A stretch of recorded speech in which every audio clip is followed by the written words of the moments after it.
नामदार और जो इस विजय समारोह कार्यक्रम जिनके नेतृत्व में यह संपन्न हो रहा है, वो अबू आजमी जी को मैं आमंत्रित करता हूं। Samajwadi party, Samajwadi party, Akhilesh Yadav, Abu Asim Azmi, Abu Asim Azmi.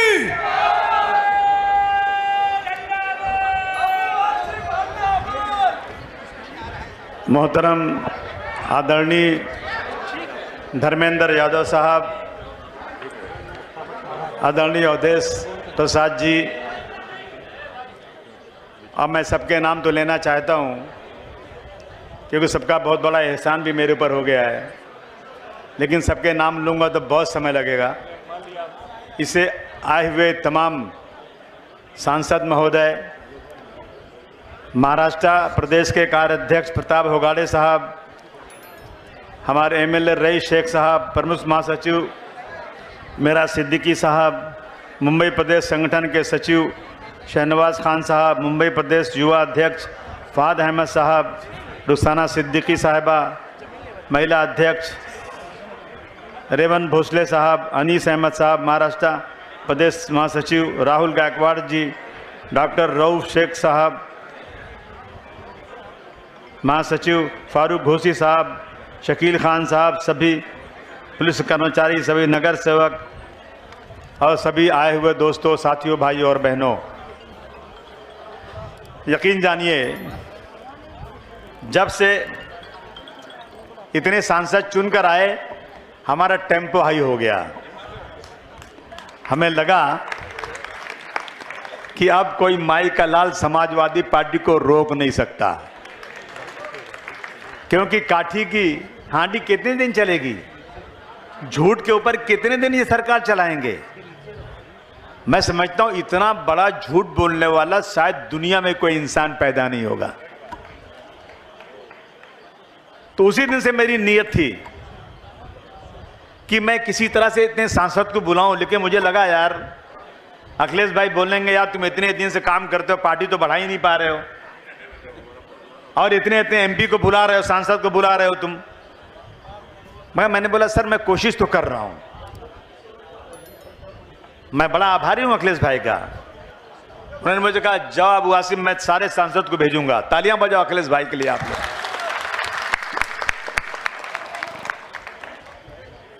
तो आज ये लोग आए, ये बहुत बड़ी बात है भाई, मत समझना कोई मामूली बात है ये। अरे 37 सांसद एक छोटे से आदमी के बुलाने पर, जिसकी पार्टी 20 साल से सिर्फ 2, 3, 4 एमएलए चुन के लाती है। क्या बोल रहे हो यार, मैं समझ नहीं आ रहा है। हाँ? मैं समझ नहीं पा रहा क्या बोला। आज आप बोल दो ना क्या बात है। बताता हूं, समझा ना। देखिए तंबू में घबराहट तो सबके है। सीएम साहब फोन किए थे अभी, अरे क्या कर रहे हो तुम लोग, कुछ गड़बड़ मत करना। जब मेरा कोई उत्तर भारतीय बेचारा साइकिल पे जाता है और उसको मारते हो तो साला मेरा कलेजा फटता है, खुदा की कसम। क्योंकि मैं भी यूपी से आया हूं भैया। अगर उत्तर प्रदेश में इतना काम धंधा होता, इतना बिजनेस व्यापार होता तो क्या हम लोग यहाँ आते? नहीं आते हम लोग। हमारे यूपी के लोगों ने मुंबई में इतना काम किया कि कोई काम कर ही नहीं सकता।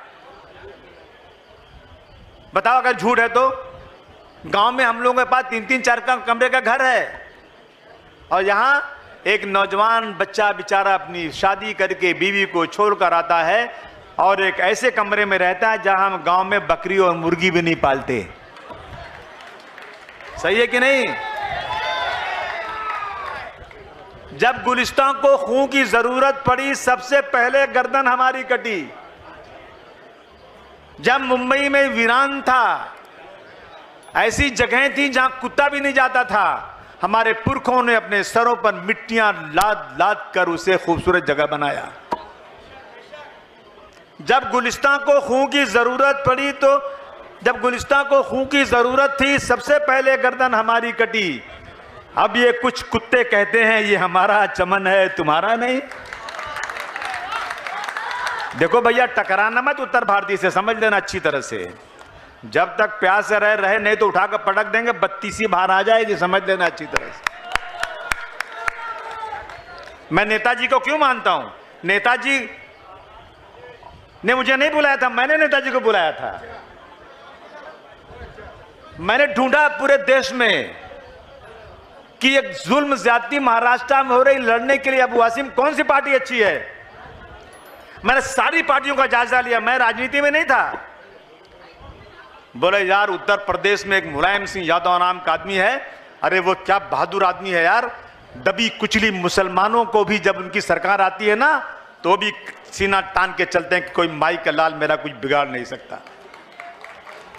जब मैं सुना ना तो मैं बोला मुलायम सिंह यादव जी से मिलना पड़ेगा। मैंने ढूंढा उनको कि सर आपकी पार्टी, मैंने फोन पे बात किया कि आपकी पार्टी महाराष्ट्र में क्यों नहीं लड़ती। बोले मेरे पास कोई मजबूत आदमी नहीं है इसलिए मैंने महाराष्ट्र में पार्टी नहीं बढ़ा पा रहा हूं। मैंने कहा सर मैं मजबूत आदमी तो नहीं हूं लेकिन मैं आपको बुलाऊंगा और मेरा सपना है कि मैं आपको आसमान की ऊंचाई पर आपका झंडा लेकर जाऊं। मुझे याद है जो नेताजी आए थे यहां पर एक बार 12 रबीउल अव्वल को, जब उनका जुलूस निकला ना तो मैं था, आप जब भाषण किया ना, खुदा की कसम मैं भाग के दौड़ के मैंने इनको हार पहनाया, फिर भाषण किया, मैं फिर दौड़ के हार पहनाया। बोला यार क्या आदमी है यार, ये क्या जबरदस्त बात करते हैं और ये अपने गांव वाले हैं, यूपी वाले हैं। तो और मेरा कलेजा फट गया। जब उनका जुलूस निकला ना तो भिंडी बाजार में जब्बारी होटल के पास एक टैक्सी वाला टैक्सी रोका और ब्लेड से अपना हाथ काटा, खून निकाल के नेताजी के सर पर लगा दिया। ये करिश्मा था नेताजी का। अभी नेताजी आए थे तो थोड़ा तबीयत खराब थी, अस्पताल में ठहरे थे, बीमारी की हालत में मेरा हाथ पकड़े सोए सोए, बोले अबू आसिम तुम यहां कहां पड़े हो, तुम यूपी आ जाओ और तुम 2-3 एमएलए की बात क्यों करते, आओ यूपी में सरकार चलाओ, छोड़ो ये प्रदेश वहां आओ। मैंने कहा नहीं सर, मेरे उत्तर भारतीय यहां पर हैं, मैं उनको सम्मान दिलाना चाहता हूं इसलिए राजनीति करता हूं। ये लड़ाई इसलिए लड़ रहा हूं, मुझे राजनीति में सिर्फ और सिर्फ लोगों की सेवा करना और कुछ नहीं चाहिए। 28-30 साल से संघर्ष कर रहा हूं। बहुत सारे मेरे पास आए, टिकट लिए, अबू आसिम तुम्हारा साथ नहीं छोड़ेंगे, मर जाएंगे तुम्हारे साथ रहेंगे। एक ने तो खून काट करके चिट्ठी लिखा मुझे कि अगर आपने पार्टी छोड़ा तो हम लोग आज का मर जाएंगे, खुदकुशी कर लेंगे, और सबसे पहले पार्टी छोड़ के भाग गया। जो ज्यादा मस्का मारता है ना समझो भागने वाला है। और मैं कितनी बार मंत्री बनने का, मैं बोला मंत्री नहीं, मैं मुलायम सिंह यादव का सिपाही बनकर काम करना चाहता हूं। और जब कोई अखिलेश यादव जी के पास भाषण करता है ना, माफ करना बुरा मत मानना, अखिलेश भाई बहुत काम है, साला देखा टिकट नहीं मिला तो मुर्दाबाद बोलने लगता है। हम वो नहीं है, अगर किसी का साथ पकड़ लिया ना तो मरते दम तक उसका साथ नहीं छोड़ेंगे, वो अबू आसिम है।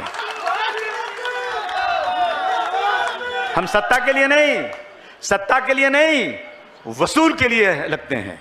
और नेताजी ने जो काम किया है ना, मैं समझता हूं कि हम जब टाटा में बंद थे, छूट कर आए थे तो नेताजी हमारे घर पर आए थे। हमने उनसे कहा नेताजी टाटा में बहुत जुल्म हो रहा है, हमने अपनी आंखों से देखा है नेताजी, बगैर किसी गलती के टाटा के नाम पर लोग बंद हैं। और शरद पवार साहब कहते हैं कि मैं पार्लियामेंट में मीटिंग करूंगा और टाटा खत्म कर दूंगा। तो उन्होंने मुस्कुराया, सुनिए, मुस्कुराए और कलम कागज निकाले मेरे घर पे बैठ के, और अपने सीएम थे वो, कहा अबू आसिम टाटा खत्म करना है, बताता हूं तुमको, सुनो। कागज निकाले, बोले आज से उत्तर प्रदेश में टाटा कानून खत्म, साइन किए मुलायम सिंह यादव, जाओ, खत्म हो गया, खत्म। बोले किससे पूछना क्यों, खत्म कर दिया उन्होंने। और उन्होंने कहा कि मैंने खत्म किया तो एक पूना से आदमी आया था, लखनऊ में नेताजी पे हमला किया था और उसको पकड़ा गया था। नेताजी ने कहा वो आदमी टाटा में बंद है, मेरे इस टाटा के खत्म करने से वो छूट जाएगा, लेकिन परवाह नहीं, छूट जाए तो छूट जाए, लेकिन बेगुनाहों को टाटा में मैं नहीं रहने दे सकता हूं। ये किरदार था उनका, बाप की तरह मानते थे, बाप की तरह बेटे की तरह समझते थे, बाप की तरह हम उनको समझते थे। दोस्तों आज हालत बहुत खराब है देश की। अभी विशालगढ़ एक जगह है, मैं सारे एमपीज को बताना चाहता हूं, विशालगढ़ में एक किला है, वो किला जो है छत्रपति शिवाजी महाराज का है के जमाने का किला है। वहां पर लोगों ने कुछ इल्लीगल घर बना लिए होंगे। वहां पे एक वो है दरगाह है, इल्लीगल तो बहुत बना हुआ है, कहां नहीं बना हुआ है। इल्लीगल क्यों बनाते हैं लोग? गरीबी की वजह से। जब लोगों के पास रहने की जगह नहीं है, सरकार की तरफ से कुछ मिलता नहीं है, जहां 80 करोड़ लोगों को राशन दिया जाता हो, अगर 80 करोड़ लोगों को राशन नहीं दिया जाएगा तो मर जाएंगे। वो घर कहां से बनाएंगे बेचारे? उनके इल्लीगल घरों को तोड़ने की बात। और कुछ ये जो है सांप्रदायिक लोग, कट्टरपंथी लोग, मैं उनको हिंदू नहीं कहूंगा। हिंदू अगर सच्चा होगा ना तो कभी ऐसा काम नहीं कर सकता। वो सांप्रदायिक लोगों ने जाकर 3000 लोग गए तोड़ने के लिए। अरे भाई, अगर कोई चीज इल्लीगल है तो पुलिस जाएगी, गवर्नमेंट भेजेगी, म्युनिसिपैलिटी जाएगी, और कोई जाएगा, गवर्नमेंट का महकमा। ये लोग कैसे जा सकते हैं? पुलिस ने बच बचाव किया, हम मारा उन लोगों को और पूरी मस्जिद को मिसमार कर दिया। पूरी मस्जिद दिख रही है वीडियो पे, तोड़ी गई। आप सब लोग पार्लियामेंट में उठाइए इसको। ये नहीं चलेगा देश के अंदर।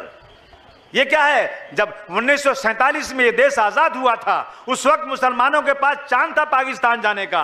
कहा गया मुसलमानों से, मौलाना अबुल कलाम आजाद ने चिल्ला चिल्ला कर जामा मस्जिद की सीढ़ियों से कहा था, मुसलमानों मत जाओ इस मुल्क को छोड़ करके। क्या तुम्हें याद नहीं कि तुमने यहाँ की गंगा की नदी में वजू किया, यहीं नमाज पढ़ा है? क्या तुम्हें याद नहीं कि तुम्हारे बाप दादाओं की ये कब्रें यहीं पर शहीद होकर बनी हुई है? जाओगे तो तुम्हारी मस्जिदें वीरान हो जाएंगी, जाओगे तो तुम्हारे मकबरे पर कोई फातिहा पढ़ने वाला नहीं होगा। तुम्हें कसम है तुम मत जाओ, तुम्हें ताजमहल के हुस्न की कसम है, तुम्हें लाल किले की कसम है, तुम इस मुल्क को छोड़कर मत जाओ। मुसलमानों ने उन पर भरोसा किया था, रुक गया था मुसलमान इस देश के अंदर। लेकिन आज जो सरकार बैठी है ना, 24 घंटे मुसलमानों के पीछे पड़ी हुई है। 24 घंटे उनका कोई मकसद नहीं है। इनका रिजर्वेशन नहीं देंगे। मैंने असेंबली में बोला उस दिन, तुम रिजर्वेशन नहीं दोगे, चिल्ला रहे हो, लेकिन चंद्रबाबू नायडू से तुमने हाथ मिलाया, वो तो रिजर्वेशन दे रहा है। तुमने हज की सब्सिडी बंद कर दिया, लेकिन चंद्रबाबू नायडू कहता है हर जाने वाले हाजी को मैं 1-1 लाख रुपया दूंगा। तुम भी करो काम वो। लेकिन ये जब इनको ऐसा लगता है कि शेर के मुंह में जब खून लग जाता है ना, तो वो खून ही ढूंढता है। इनको लगता है हिंदू मुस्लिम लड़ाओ और राज करो। लेकिन मुझे खुशी है बहुत खुशी है। और यकीन जानिए, जब इलेक्शन हो रहा था ना, तो मैं दुआ कर रहा था, खुदा की कसम, मैं जो है ना नमाज में दुआ कर रहा था, या अल्लाह हम लोग किसी तरह से ये सीट जो वहां की है अयोध्या की, वो जीत जाए। क्या होगा अयोध्या में? जीत जाएंगे? नहीं जीत जाएंगे। और जीत गया तो ऐसा लगा ना कि मैंने पूरी दुनिया फतह कर दिया है, इस शख्स ने जीत लिया। और राम का नाम लेते हो, राम तुम्हारे नहीं है, राम हमारे हैं। अगर होते ना तुम्हारे तो सारे तीर्थ स्थानों की सीट तुम जीतते नहीं। तुम राम के नाम पर लोगों को धोखा देते हो, ये साबित हो चुका है। अब आप लोग आए हैं, आपसे यही गुजारिश है, आप लोग मदद कीजिए, हमको रास्ता दिखाइए। अरे सब जीतेंगे भैया, इंशाल्लाह पूरा भारतवर्ष जीतेंगे हम लोग। देखो अब क्या होता है। लेकिन ये जो मनैया यहाँ के हमको वोटवा देते नहीं सब यार। वोट दोगे कि नहीं दोगे भैया हमारे को? अरे तुम्ही लोग तो हो जो उत्तर प्रदेश में समाजवादी पार्टी को जिताते हो। अरे मेरे साथ रहो ना, कोई माई का लाल तुम्हारा बाल बांका नहीं कर सकता बंबई के अंदर। अच्छा तुम सही बताओ, तुम लोग सही बोलो, मैं बिल्कुल नाराज नहीं होऊंगा।